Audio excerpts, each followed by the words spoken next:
we now turn our attention right to how about Aaron Ekblad? How about Jacob Chikrin? How about Brent Burns? I mean, Yeah. it's an interesting group now, and Shea Theodore is a huge name off the table. Absolutely. And this is from our friends over at Puckpedia. It's the pending UFA defenseman, and it's sorted by their current cap hit. So that's why Brent Burns, 39 years old, is at the top. You got Orlov in Carolina as well, Ekblad, Provorov, and, there's some names there who are definitely past their prime. I think Gavrikov would be interesting for a lot of teams if he doesn't go back to LA. Neil Pionk, don't sleep on him. How about the breakdown that John Goins did the other day on the coach's room? He couldn't say enough good things about the work that Pionk has done on film, but you look at this, and as these guys continue to get taken off the board, it becomes a less and less attractive class.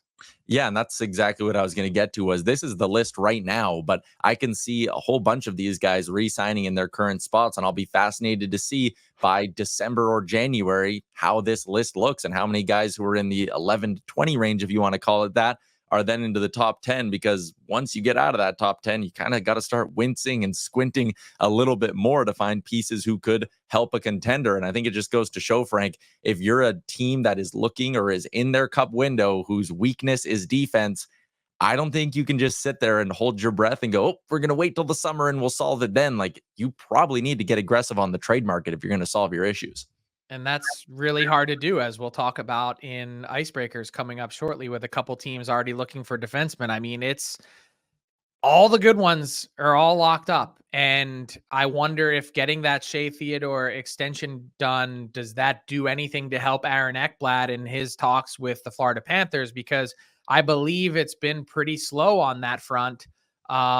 And the Panthers have prioritized Carter Verhaeghe. They just got the extension done for Paul Maurice. Clearly, Bill Zito is in that mode. He's talking to Sam Bennett and his group about what that looks like. But I haven't heard much on Aaron Ekblad, and I wonder what a similar no state income tax environment comparison does. But in some ways, that might signal that maybe Aaron Ekblad wouldn't be getting a raise.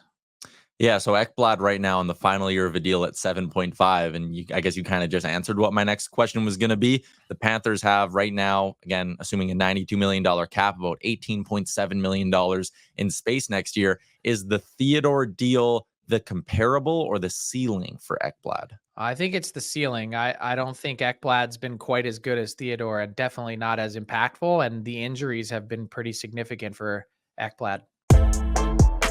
What's up, hockey fans? If you enjoyed that video, then you need to be hitting the subscribe button right here at Daily Faceoff. Exclusive interviews and analysis from our hockey insider Frank Saravalli, fantasy updates from Brock Sagan, and a daily live show at noon Eastern, Monday through Friday. You don't want to miss any of the fantastic content, so hit that subscribe button.